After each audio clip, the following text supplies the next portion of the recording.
那下一则新闻就是3月1日起恢复本国籍人士入境条件及桃园机场的机场转机的作业，基本上就是恢复跟原来的在秋冬专案之前都是一样的所以也要有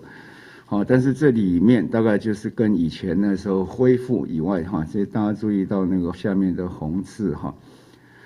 就上面的大概就是恢复以前的相关情况，但是就是一样，入境或转机都是还继续我们维持3日内的阴性报告是必须的。那居家检疫，居家检疫仍然是要求要一户一人，然后或者一人一户。所以上面大家看到几条，这是跟以前的规定是一样，就回复到以前准予入口，准予入境的相关的人员的资格，那还有相关的一些条件，或者有一些是需要申请或专案的，那跟以前是一样。但是所有进来的人还是都有 PCR 检验的阴性，那进来要居家检疫的时候，那维持一人一户低中低风险国家地区可入境人士来台从事短期生务者，申请缩短居家检疫。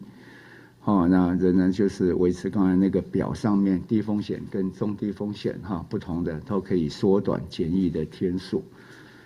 那也要恢复这个本国籍就是非本国籍人士有条件入台就医那规定也跟这以前一样。我们针对非常多国家，大概有100多个国家是免签证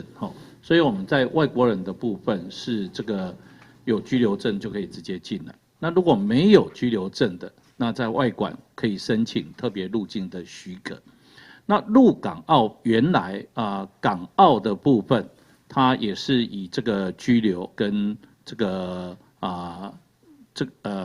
也可以直接线上申请。那所以港澳的部分，它也是要去申请这个入境的许可。那陆的部分，因为中国本来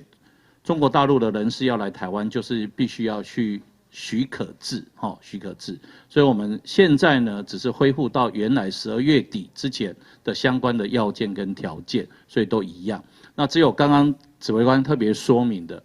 入境之后，第一个是入境要登机，那你要有 PCR 检测3日内。那另外进入到我们的社区居家检疫的时候，必须要一人一户这样的一个条件，其他的就回到原来我们在12月底之前的相关要件这样。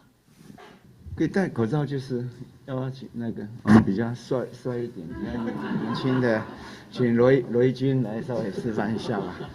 好像说服力会比较高一点，说服力比较高。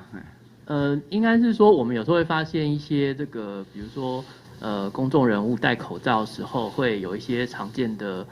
小错误啦哈。第一个就是说他没有把口罩确实的盖到鼻子上面所以变成说好像露一个在鼻孔下这样的情形，有时候嘴巴都露出来，那这样当然那个飞沫还是有可能会进入你的口鼻所以这样是不太好的。那就算有盖住这个鼻子，因为这个口罩上面都有一个硬硬的压条，所以我们是希望说这个压条能够压紧，来增加这个口罩的密合度大家可能戴口罩戴久都会觉得比较闷，就会觉得要稍微动一动，把它